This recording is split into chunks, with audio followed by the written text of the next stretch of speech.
जय हिंद दोस्तों, आपके अपने YouTube channel SSK smart education में बहुत बहुत स्वागत है। जैसा कि आप लोग जानते हैं कि कल का SSC MTS का फार्म आ गया है। तो जो 10वीं पर हो रहा है फार्म अप्लाई, तो आप लोग जल्द से जल्द अप्लाई कर लीजिए फार्म। और उसमें जो 25 नंबर के जनरल अवेयरनेस, जो जीके से संबंधित, जीएस से संबंधित प्रश्न आते हैं, उसको आप तक पहुंचाने की जिम्मेदारी मेरी रहेगी। जीके जीएस के सबसे महत्वपूर्ण प्रश्नों को लेकर आज फिर हम आए हैं, जबकि इसके अन्य पार्ट पहले हम लोग पढ़ा चुके हैं। 108 प्रश्न करा चुके हैं। आज 109 नंबर से प्रश्न हम कराएंगे। तो चलिए हम लोग पुनः देर की स्टार्ट करते हैं। और जो भी 10वीं कक्षा के विद्यार्थी हैं आपसे संबंधित, उन सबको वीडियो हमारी शेयर कीजिए कि जैसे कि वो भी लोग जीके जीएस के प्रश्नों को, जो जनरल अवेयरनेस के प्रश्न 25 हैं, उनको कर सकेंगे। और ज़्यादा से ज़्यादा फार्म अप्लाई उनको भी करें, उनको भी पता चले। ठीक है, तो चलिए हम लोग स्टार्ट करते हैं। आज का पहला प्रश्न है, भगवान महावीर का प्रथम शिष्य कौन थे? ऑप्शन हमारे पास है 4।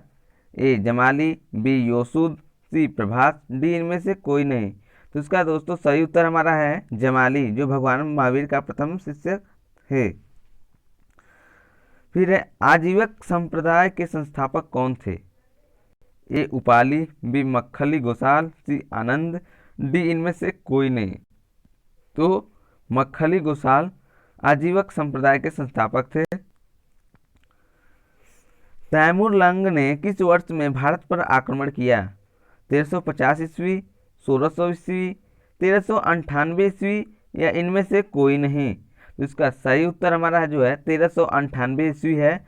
तैमूर लंग ने 1398 ईस्वी में भारत पर आक्रमण किया। फिर दे दिया, लोधी वंश का संस्थापक कौन था?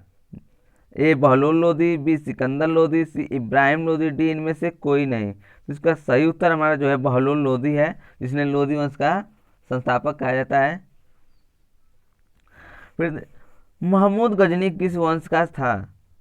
यामिनी, तुगलक, गुलाम, इनमें से कोई नहीं। तो जो महमूद गजनी था वो यामिनी वंश का था। फिर यहाँ देते हैं, शून्य की खोज किसने की थी? ए भास्कर, बी आर्यभट्ट, सी वराहमिहिर, इनमें से कोई नहीं। इसका सही उत्तर हमारा जो है आर्यभट्ट। जो भी लोग इस वीडियो को देख रहे हैं, इन प्रश्नों का उत्तर आप कमेंट बॉक्स में जरूर दें, सभी प्रश्नों के।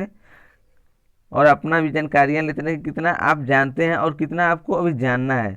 और ज़्यादा से ज़्यादा वीडियो को शेयर करें, जिससे कि सभी लोग इन प्रश्नों को जान सकें। जो SSC MTS फार्म आया है उसके लिए बहुत ही महत्वपूर्ण प्रश्न है सब, और अन्य जो प्रतियोगी परीक्षाएं हैं उनके लिए भी बहुत ही महत्वपूर्ण है। तो हम लोग इन प्रश्नों को देखते रहेंगे, हल करते रहेंगे, और ज़्यादा से ज़्यादा हम लोग याद करेंगे कि जिसमें जो SSC MTS का 25 नंबर का प्रश्न है उसमें कोई गड़बड़ी ना हो, 25 के 25 पूरे मिले हमें। ठीक है, तो चलिए आगे देखते हैं प्रश्न को। और फिर दे दिया, प्राचीन भारत में निम्न में से कौन सा विद्या अध्ययन का केंद्र नहीं था? ऑप्शन ए है Kaushambi, B Takshashila, C Vikramshila, D A सभी। तो जो हमारा कौशाम्बी है वो विद्या अध्ययन का केंद्र नहीं था। फिर दे दिया, किस विदेशी यात्री ने भारत का दौरा सबसे पहले किया था? ए भास्कर, बी मेगास्थनीज, सी वसुमित्र, इनमें से कोई नहीं। तो दोस्तों इसका सही उत्तर जो है मेगास्थनीज है, यही विदेशी यात्री था जिसने भारत का सबसे पहले दौरा किया था। फिर दे दिया, किस व्यक्ति को द्वितीय अशोक कहा जाता है? किस व्यक्ति को द्वितीय अशोक कहा जाता है? ऑप्शन आपके सामने है, हर्षवर्धन, चंद्रगुप्त मौर्य, समुद्रगुप्त, इनमें से कोई नहीं। तो इसका सही उत्तर हमारा है ऑप्शन ए, हर्षवर्धन, जिसको द्वितीय अशोक कहा जाता है। फिर आ गया, हर्षवर्धन अपनी धार्मिक सभा कहाँ किया था?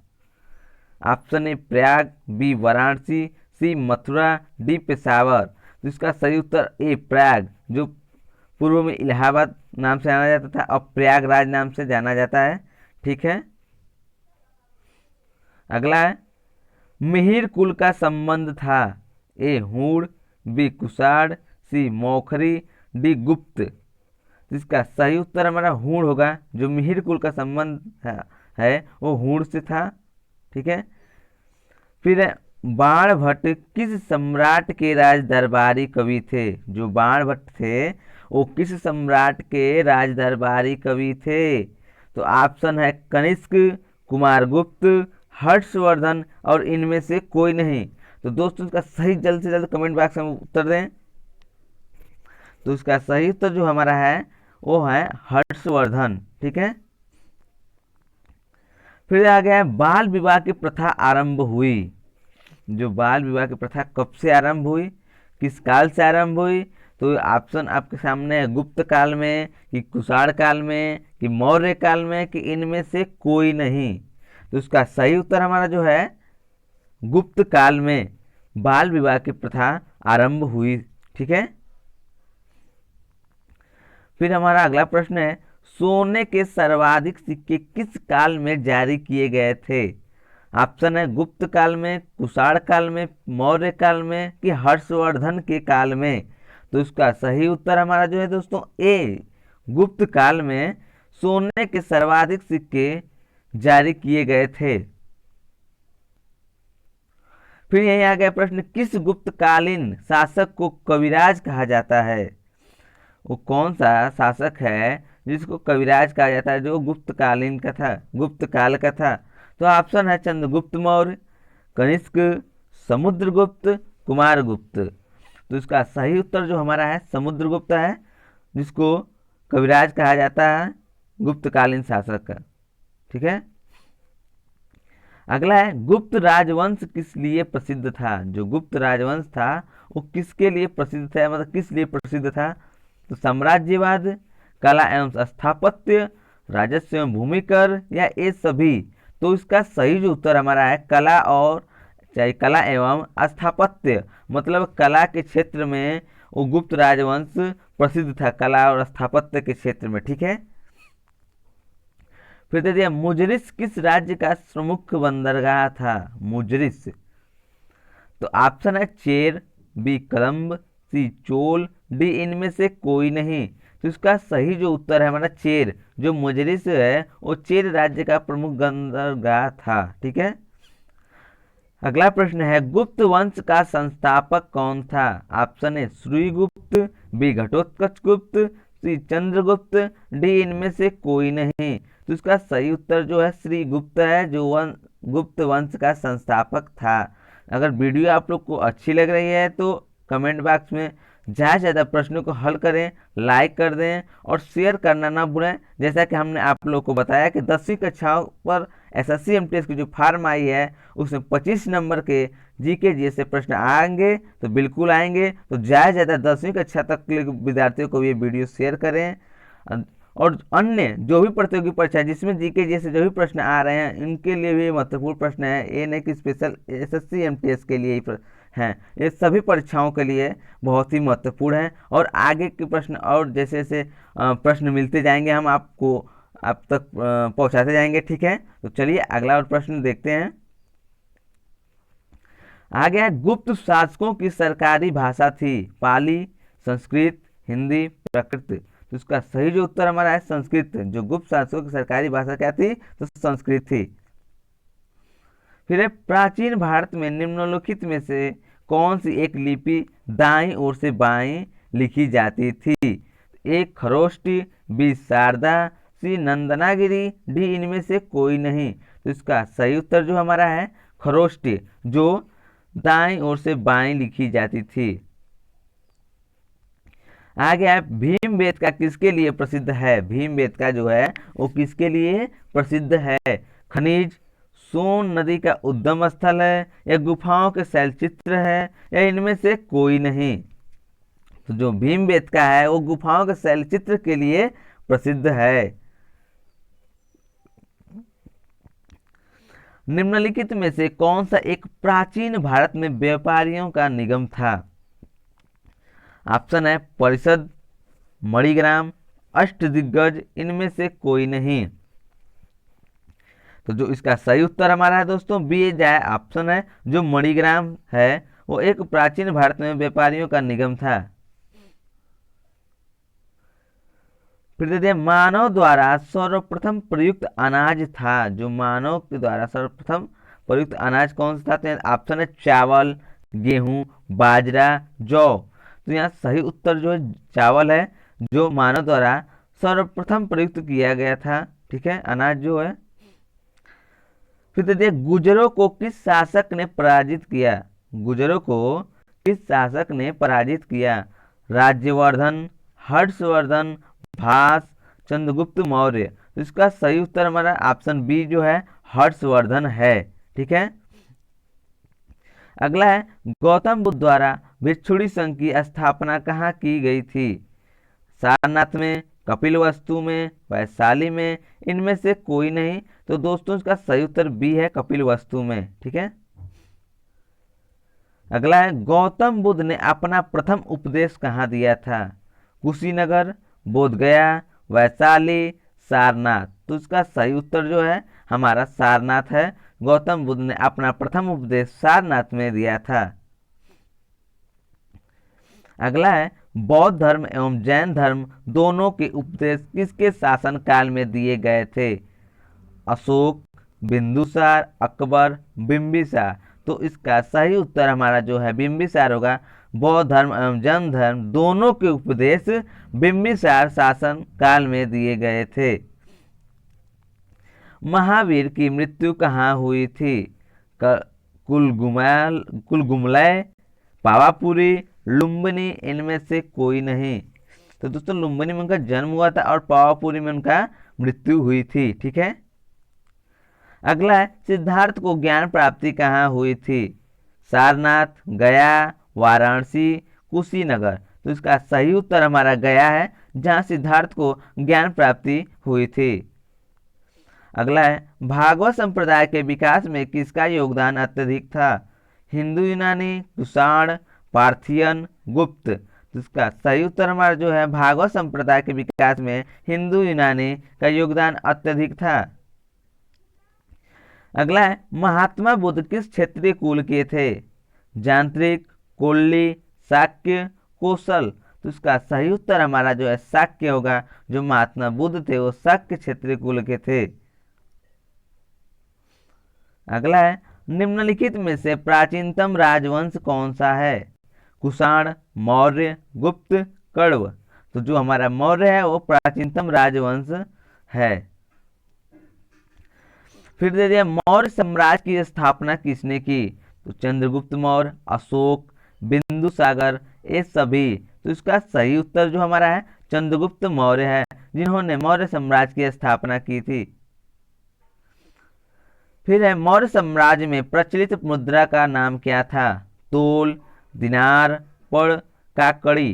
तो इसका सही उत्तर हमारा जो है पड़, जो मौर्य साम्राज्य में प्रचलित मुद्रा थी। मौर्य काल में शिक्षा का सर्वाधिक प्रसिद्ध केंद्र था? नालंदा, तक्षशिला, वैशाली, उज्जैन। तो इसका सही उत्तर हमारा जो है तक्षशिला है, जो मौर्य काल में शिक्षा का सर्वाधिक प्रसिद्ध केंद्र था। सांची का स्तूप किसने बनवाया? गौतम बुद्ध, खरगोन, अशोक, चंद्रगुप्त। तो इसका सही उत्तर हमारा दोस्तों अशोक है, जिसने सांची का स्तूप बनवाया। अगला है, श्रीनगर की स्थापना किस मौर्य शासक ने की? दशरथ, बिंदुसागर, अशोक, इनमें से कोई नहीं।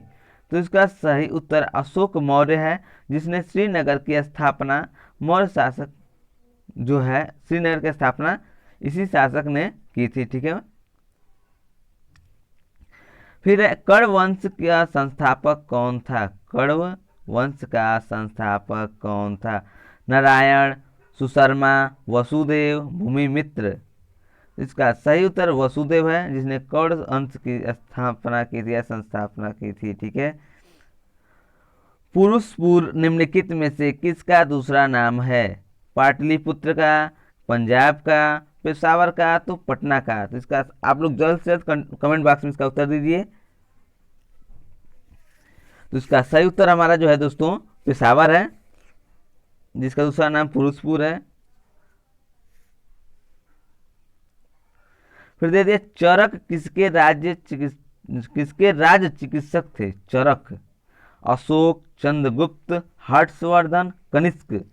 तो इसका सही उत्तर दोस्तों कनिष्क है। फिर है, भारत में सर्वप्रथम स्वर्ण मुद्राएं किसने चलाई? कुषाण, शक, इंडो बैक्टीरियन, इनमें से कोई नहीं। तो इसका सही उत्तर हमारा जो ऑप्शन सी है, इंडो बैक्टीरियन, उसने ही भारत में सर्वप्रथम स्वर्ण मुद्राएं चलाई। अगला है, भारतीय रंगमंच में यौनिका का शुभारंभ किसने किया? यूनानियों ने, पार्थियनों ने, कुषाणों ने, शकों ने। तो इसका सही उत्तर हमारा जो है यूनानियों ने होगा, जिसने भारतीय रंगमंच में यौनिका का शुभारंभ किया। फिर दे दिया चरक और नागा अर्जुन। चरक और नागार्जुन किसके दरबार की शोभा थे? तो अशोक, कुमारगुप्त, कनिष्क, चंद्रगुप्त मौर्य। अभी हमने ऊपर एक चरक वाला आया था तो बताया था कनिष्क, तो यहाँ भी सही उत्तर हमारा जो है कनिष्क है। ठीक है। निम्नलिखित में से किसने बड़े पैमाने पर स्वर्ण मुद्राएं चलाई थी? बड़े पैमाने की बात कर रहे हैं, यहाँ पहले की बात नहीं कर रहे हैं, ध्यान दीजिएगा। बड़े पैमाने पर तो मौर्यों ने, शुंगों ने, ग्रीकवासियों ने, कुषाण शासकों ने। तो यहाँ सही उत्तर हमारा जो है किसाण शासकों ने होगा। ठीक है। फिर आ गया है, भारतीयों के महान रेशम मार्ग किसने आरंभ कराया? कुमारगुप्त, कनिष्क, अशोक, मौर्य। तो इसका सही उत्तर जो हमारा बी है कनिष्क, जिसने भारतीय के महान रेशम मार्ग का आरंभ कराया। फिर है, शुंग वंश के बाद किस वंश ने भारत पर राज्य किया? कण्व, गुप्त, सातवाहन, कुषाण। तो इसका सही उत्तर दोस्तों कण्व होगा। फिर देखिए, किस चीनी जनरल ने कनिष्क को हराया था? पानयण, पेंचाओ, होटी, सी हुआंगटी। तो इसका सही जो उत्तर है पेंचाओ होगा। प्राचीन भारत में निम्न में से किस एक ने नियमित रूप से सोने के सिक्के चलाए? नियमित रूप से बोल रहा है यहाँ पर दोस्तों। तो ऑप्शन हमारा है कुषाण, सातवाहन, शक, इनमें से कोई नहीं। तो इसका सही उत्तर हमारा जो है कुषाण होगा। ठीक है। अगला है, तमिल का गौरव ग्रंथ जीवक चिंतामणि किससे संबंधित है? हिंदुओं से, बौद्धों से, ईसाइयों से कि जैन से? तो इसका सही उत्तर हमारा दोस्तों होगा जैन से। जो तमिल का गौरव ग्रंथ जीवक चिंतामणि है वो जैन से संबंधित है। फिर है, निम्नलिखित राजवंशों में किसका उल्लेख संगम साहित्य में नहीं हुआ है? जो राजवंश जो दिए गए हैं ऑप्शन में, उनका किसका उल्लेख संगम जो साहित्य है उसमें नहीं किया गया है? तो ऑप्शन है चोल, चेर, कदम, पांड्य। तो चोल का भी है, चेर का भी है, पांड्य का भी है, कदम का जो है उल्लेख संगम साहित्य में नहीं हुआ है दोस्तों, कदम्ब का। ठीक है। अगला है, गुप्त वंश का वह राजा कौन था जिसने हुड़ों को भारत पर आक्रमण करने से रोका? तो चंद्रगुप्त, स्कंदगुप्त, समुद्रगुप्त, इनमें से कोई नहीं। तो दोस्तों इसका सही उत्तर हमारा जो है ऑप्शन बी होगा स्कंदगुप्त। ठीक है। अगला है, गुप्त काल के सर्वाधिक लोकप्रिय देवता कौन थे? बुद्ध, शिव, विष्णु, सूर्य। तो इसका सही उत्तर हमारा सी जो है विष्णु, जो गुप्त काल के सर्वाधिक लोकप्रिय देवता थे। फिर आ गया, वह प्रथम भारतीय विद्वान कौन था जिसने गणित को एक पृथक विषय के रूप में स्थापित किया? तो धन्वंतरि, आर्यभट्ट, वाराहमिहिर, इनमें से कोई नहीं। तो सभी लोग जानते हैं कि आर्यभट्ट ने इसने की खोज की थी, तो उसने ही प्रथम भारतीय विद्वान यही है जिसने गणित को एक पृथक विषय के रूप में भी स्थापित किया है। ठीक है। आ गया, दिलवाड़ा मंदिर कहाँ पर स्थित है? दिलवाड़ा मंदिर इंदौर में, पारसनाथ पर्वत पर, कि आबू पर्वत पर, कि आबू पर्वत? यहाँ दो बार आबू पर्वत हो गया है, तो यहाँ पर डी ऑप्शन जो हमारा सही है आबू पर्वत, या सी ऑप्शन दोनों ही सही है, एक ही बार बार हो गया है। ठीक है। आगे देखते हैं। अगला, खजुराहो स्थित मंदिर का निर्माण किसने किया था? खजुराहो मंदिर का निर्माण बुंदेला राजपूत, सिंधिया ने, कि चंदेल राजपूत, की होलकर ने? तो इसका सही उत्तर हमारा सी है चंदेल राजपूत, जिसने खजुराहो मंदिर का निर्माण किया था। ठीक है। आ गया है, लिंगराज मंदिर की नींव डाली थी? लिंगराज मंदिर नरसिंह देव ने, ययाति केसरी ने, प्रताप रुद्रदेव ने, केसरी ने? तो इसका सही उत्तर हमारा ऑप्शन बी होगा, ययाति केसरी ने लिंगराज मंदिर की नींव डाली थी। ध्यान रहे, बहुत ही महत्वपूर्ण प्रश्न है जो SSC MT से अन्य परीक्षाओं किसी में भी आ सकती है। फिर दे दिया उस शासक का नाम क्या है जिसने विजय स्तंभ का निर्माण कराया था। राणा कुंभा, राणा संगा, राणा अमीर, इनमें से कोई नहीं, तो इसका सही उत्तर होगा राणा कुंभा। ठीक है। फिर दे दिया सेन वंश का संस्थापक था। सेन वंश का बलराम सेन, सामंत सेन, विजय सेन, इनमें से कोई नहीं, तो इसका सही उत्तर होगा सामंत सेन। फिर अगला प्रश्न है पाल वंश का संस्थापक था। धर्मपाल, देवपाल, गोपाल, इनमें से कोई नहीं, तो इसका सही उत्तर हमारा जो है सी होगा गोपाल। ठीक है। फिर दे दिया अजय पाल संस्थापक थे किसके? अजमेर के, भरतपुर के, अलवर के, इनमें से कोई नहीं, तो इसका सही उत्तर ऑप्शन ए हमारा है अजमेर के। ठीक है। अगला है किसने सोमपुर महावीर का निर्माण कराया था? हर्ष, धर्मपाल, विजय सेन, इनमें से कोई नहीं, इसका सही उत्तर दोस्तों बी हमारा धर्मपाल है, जिसने सोमपुर महावीर का निर्माण कराया था। फिर दे दिया विक्रमशिला शिक्षा केंद्र के संस्थापक का नाम है देवपाल, नरेंद्रपाल, धर्मपाल, नयपाल, तो इसका सही उत्तर हमारा सी ऑप्शन धर्मपाल जो है विक्रमशिला शिक्षा केंद्र के संस्थापक हैं। फिर दे दिए यादव सम्राटों की राजधानी कहाँ थी? कल्याणी, वारंगल, देवगिरी, इनमें से कोई नहीं, तो इसका सही उत्तर हमारा ऑप्शन सी होगा देवगिरी। ठीक है। फिर दे दिए एलोरा गुफाओं का निर्माण कराया था। एलोरा की जो गुफाएं उनका निर्माण किसने कराया था? चोलों ने कि पल्लवों ने कि पालों ने कि राष्ट्रकूटों ने? तो इसका सही उत्तर हमारा जो है राष्ट्रकूटों ने होगा। ठीक है। अगला है पल्लवों की राजधानी थी प्राकृत, संस्कृत, तमिल, इनमें से कोई नहीं, तो इसकी सही उत्तर हमारा भी इन संस्कृत होगा। ठीक है। पल्लवों की राजधानी क्या थी? तो संस्कृत थी। फिर दे दिया चोल युग किसके लिए प्रसिद्ध था? ग्रामीण सभाएं, लंका से व्यापार, धार्मिक सभाएं, इनमें से कोई नहीं, तो इसका सही उत्तर दोस्तों ऑप्शन ए होगा ग्रामीण सभाएं। फिर दे दिया चोल साम्राज्य का संस्थापक है आदित्य, विजयालय, राजेंद्र, राजराजा, तो इसका सही उत्तर हम ऑप्शन बी जाएगा विजयालय। ठीक है। एकदम सभी प्रश्नों की एकदम रट डालिए जो भी परीक्षाएं आ रही हैं, जो group D, NTPC, railway, SSC, MTS, कोई भी परीक्षाएं हैं सब में एक काम करेंगे, सब में प्रश्न आएंगे, जरूर से जरूर आएंगे, और इसको भूलिएगा मत। फिर अगला प्रश्न है रुद्रांबा किस राजवंश की प्रसिद्ध महिला शासक थी? तो यादव, होयसला, काकती, इनमें से कोई नहीं, तो इसका सही उत्तर होगा काकतीय। किसने इक्तादारी प्रथा चलाई? तुगलक, इल्तुतमिश, फिरोज, इनमें से कोई नहीं, तो ऑप्शन हमारा जो बी है इल्तुतमिश, इसने इक्तादारी प्रथा चलाई है। ठीक है। भारत में मुस्लिम राज्य का संस्थापक माना जाता है किसको? इल्तुतमिश को, बाबर को, मोहम्मद गोरी को या अकबर को? तो इसका सही उत्तर हमारा मोहम्मद गोरी जो है मुस्लिम राज्य का संस्थापक माना जाता है। फिर दे दिया किसने अपने आप को खलीफा घोषित किया था? खलीफा, ध्यान दीजिएगा, बहुत ही महत्वपूर्ण प्रश्न है, इसको नोट कर लीजिएगा। Option A Mubarak Shah Khalji, B Mahmud Ghaznavi, C Mubarak Shah Khalji, D A सभी, तो इसका सही उत्तर है मुबारक शाह खलजी ने अपने आप को ही खलीफा घोषित किया था।